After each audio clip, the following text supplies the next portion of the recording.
और नेताजी को आदरणीय जीवाध्यक्ष श्रीनिवास यादव जी से आग्रह है कि सौर उठा करके हमारे नेताजी को सम्मानित करें। विकास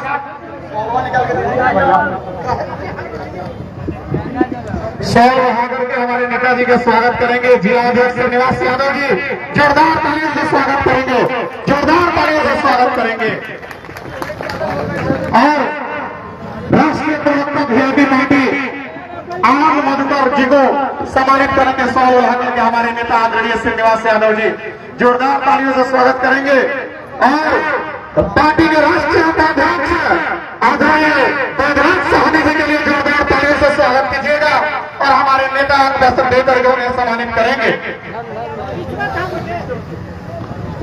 और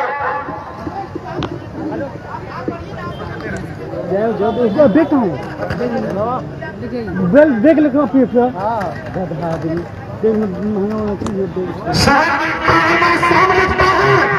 मंजिल भी हो जाते हैं जिन्होंने जब श्रीनिवास यादव जी का नाम लिखता है, जब आदरणीय साहनी जी का नाम लिखता है और हम आमंत्रित करेंगे जिलाध्यक्ष श्रीनिवास यादव जी को कि सभा को संबोधित करें और हमारे आदरणीय साहनी जी के साहस को सिवान की धरती से और बढ़ाने का कार्य करें, क्योंकि वो तथ्य कुशलता का जिस मंच में विदेशों में है और हमारे नेता का साथ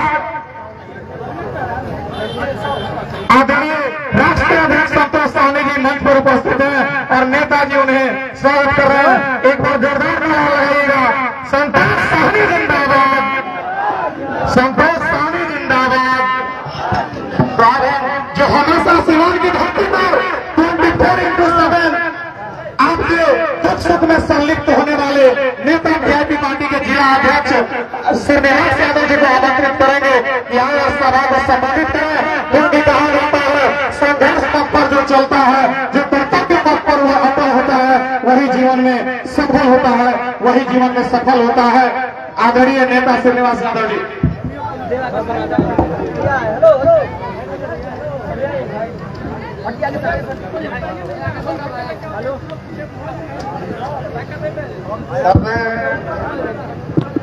इस कार्यक्रम के सम्मानित हम लोग के देश के नेता आदरणीय मुकेश सहनी जी, इस कार्यक्रम में उपस्थित हम लोग के पार्टी के राष्ट्रीय अध्यक्ष संतोष सहनी जी, इस कार्यक्रम में उपस्थित जिला परिषद के उपाध्यक्ष चांद तारा जी,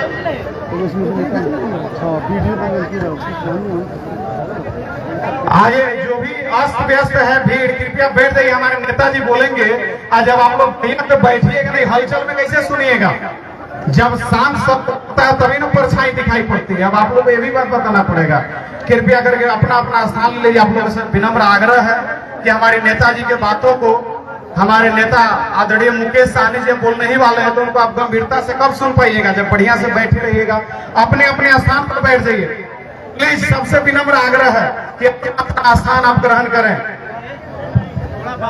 हम लोग के पार्टी के जिला परिषद के सदस्य आदरणीय लेखिका राय जी, हम लोग के पार्टी के जिला परिषद के सदस्य मोहम्मद कुमार यादव जी, हम लोग के पार्टी के वरिष्ठ नेता और जिला परिषद के सदस्य हारनी महतो जी, हम लोग के साथ में रहकर कदम में कदम मिलाकर चलने वाले जिला परिषद सदस्य फैजले अली जी, हम लोग के साथी जिला परिषद सदस्य डॉक्टर विनोद कुमार कुशवाहा जी और हमारे पार्टी के सम्मानित महिला प्रकोष्ठ के जिला अध्यक्ष सिंधु कुशवाहा जी, हम लोग के पार्टी के जिला के उपाध्यक्ष आदरणीय राम दिनेश्वर राम जी, संगठन के प्रभारी आदरणीय राजीव कुमार यादव जी और हम लोग के पार्टी के प्रधान महासचिव अवनीश सर जी और हमारे जिला के सभी प्रखंड से और मंच पर बैठे हुए सभी सम्मानित जनता जनार्दन और मीडिया भाई को मैं हार्दिक अभिनंदन वीआईपी पार्टी की ओर से करता हूं। साथियों, आज हम लोग आपके बीच में आए हैं और हम लोग के नेता आदरणीय मुकेश सहनी जी, जो कि बिहार और उत्तर प्रदेश झारखंड में संकल्प यात्रा लेके चले हैं और संकल्प यात्रा का उद्देश्य है कि देश में 112 जातियां हैं, जिस जातिया को आज तक ले आरक्षण देने का काम नहीं किया गया है, उस आरक्षण दिलवाने के लिए हमारे नेता आदरणीय मुकेश सहनी जी ने आंदोलन शुरू करने का काम किया है। और आंदोलन में निश्चित तौर पर मैं हम सीवान जिला के लोगों को आह्वान करता हूं कि सीवान जिला ऐतिहासिक धरती है। सीवान जिला में निश्चित तौर पर इतिहास लिखा जाता है। जब देश आजादी हुआ, जब देश में कोई व्यक्ति, जब महात्मा गांधी जी ने 1942 में अंग्रेज भारत छोड़ो आंदोलन शुरू किए, तो सबसे कोई व्यक्ति, अगर किसी व्यक्ति ने गोली मारने का काम किया तो सिवानी के शहीद मकाम सिंह को गोली मारने का काम किया गया। और उसके बाद से देश आजादी हुआ, संविधान लिखा गया, संविधान के तहत भारत में चुनाव हुआ और जब राष्ट्रपति का भी चयन हुआ तो सिवानी के डॉक्टर राजेंद्र प्रसाद ने निर्विरोध राष्ट्रपति पद के चुनाव पर गए। उसके बाद से सिवान में जो देश जब बंटवारा हुआ पाकिस्तान हिंदुस्तान का, अगर किसी व्यक्ति ने अगर सबसे योगदान दिया, दान दिया, अगर किसी व्यक्ति ने देश हित में किसी को मदद करने का काम किया, तो मौलाना मजलूक साहब देश के ऐसे व्यक्ति थे कि अपनी सारी संपत्ति देश में, देश के नाम पर लिखने का काम किए।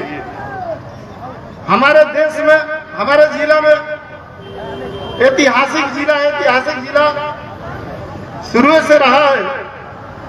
तो हम अपने नेता आदरणीय मुकेश सहनी जी से आग्रह करेंगे, निवेदन करेंगे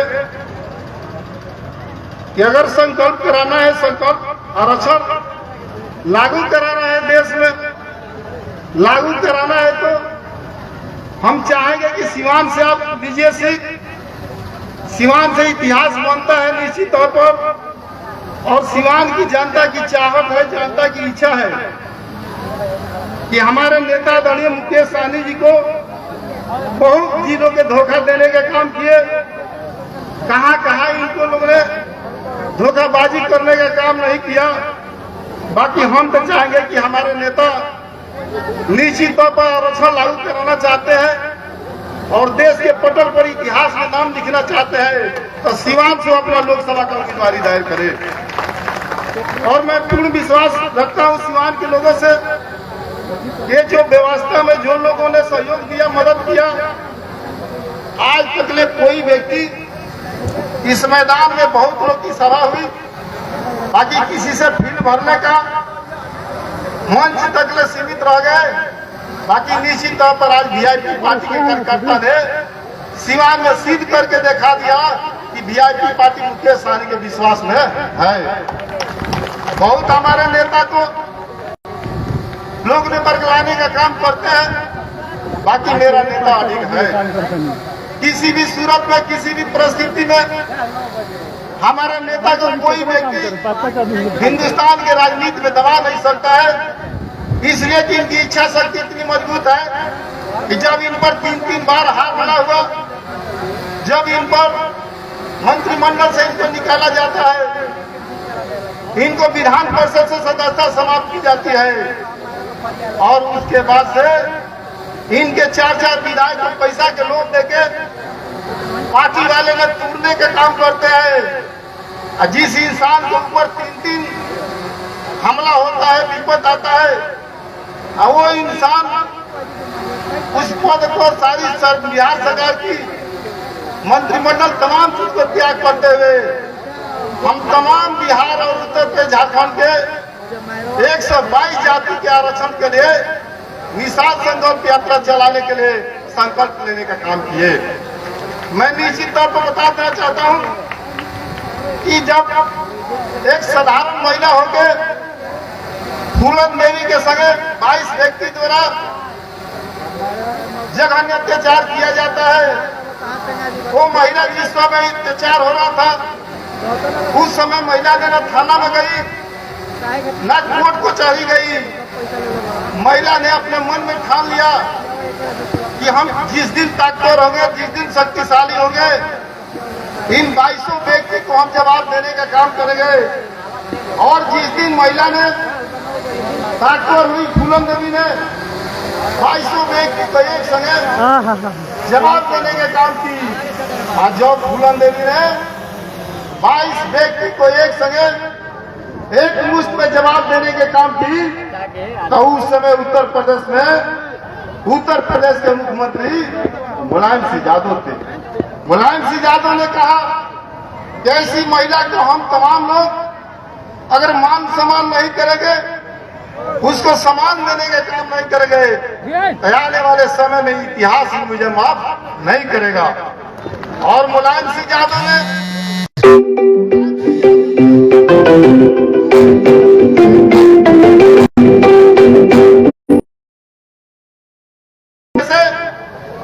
पार्लियामेंट में बहुत लोग जाते हैं, बहुत लोग कहानी समाप्त हो जाती है। बाकी फूलन देवी ने इतिहास रच दी, उन्होंने दृढ़ संकल्प ली। आज भी उनकी इतिहास में नाम है कि ऐसी महिला आज तक देश में नहीं पैदा हुई, जिन्होंने जिस चीज के लिए संकल्प कर लिया उसका रिजल्ट निश्चित तौर पर देने का काम किया।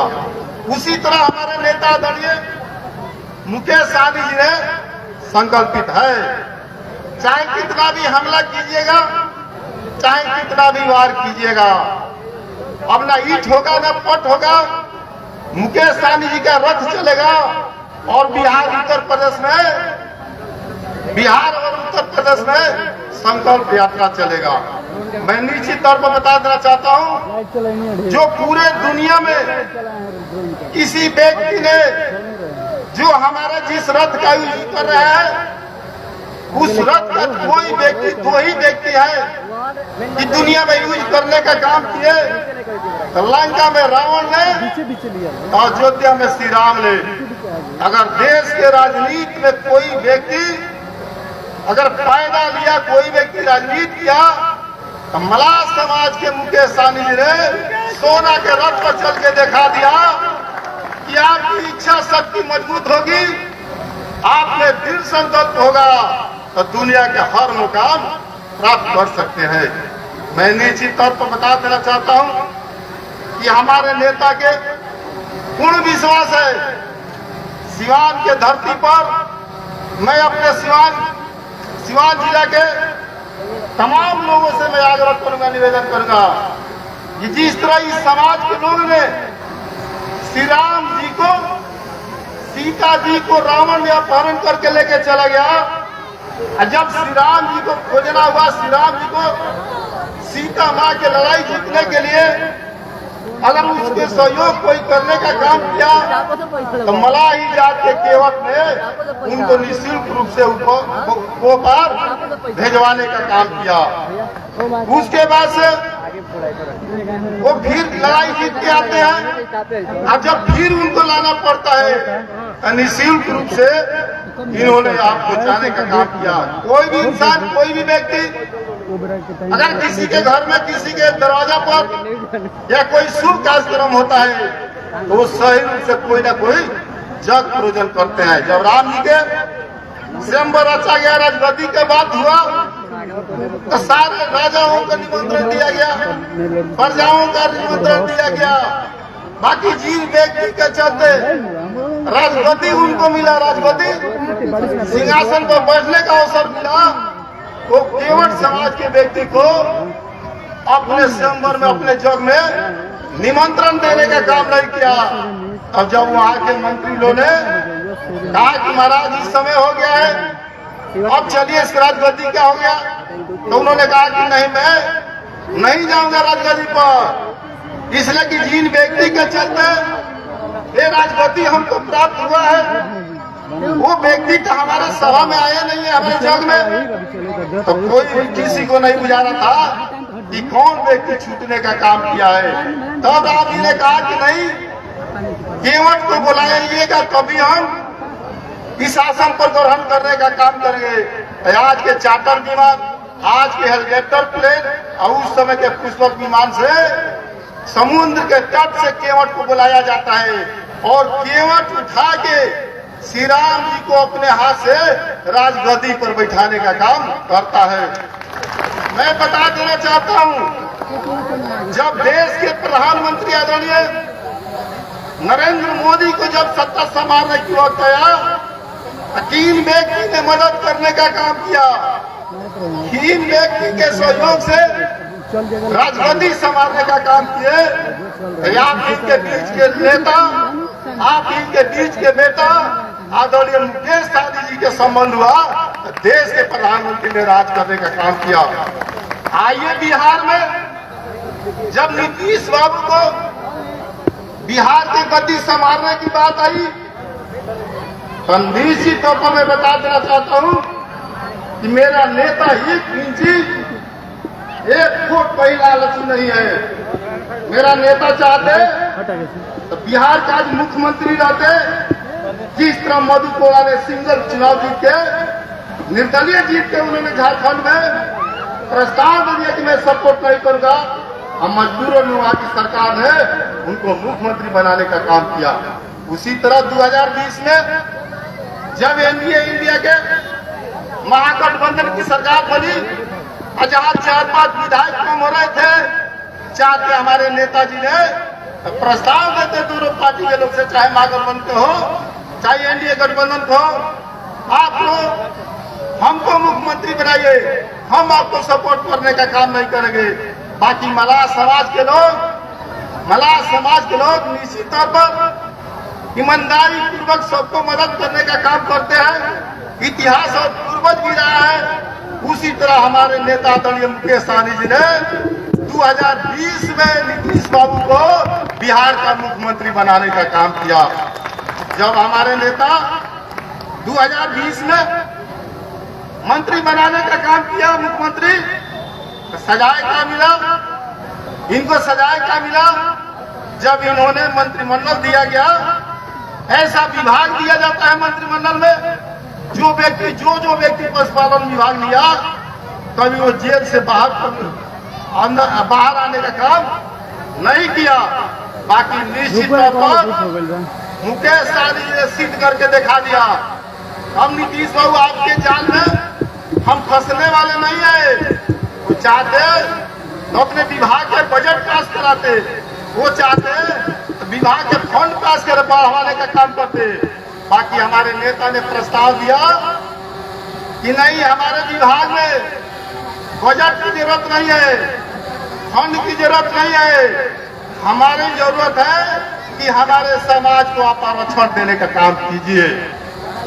जब आरक्षण की बात करते हैं तब बैठक किया जाता है, नेताजी को मंत्रिमंडल से निकाला जाता है, विधायक तोड़ा जाता है, विधान परिषद सदस्यता समाप्त हो जाती है। बाकी मैं निश्चित तौर पर दावा के फील्ड के सारे मतलब हम गार्जियन से मैं आग्रह करूंगा, निवेदन करूंगा कि हमारे नेता आदरणीय मुकेश सहनी जी को जो डिसीजन करेंगे, जो फैसला करेंगे, सिवान की जनता उसको स्वीकार करने का काम करेगी।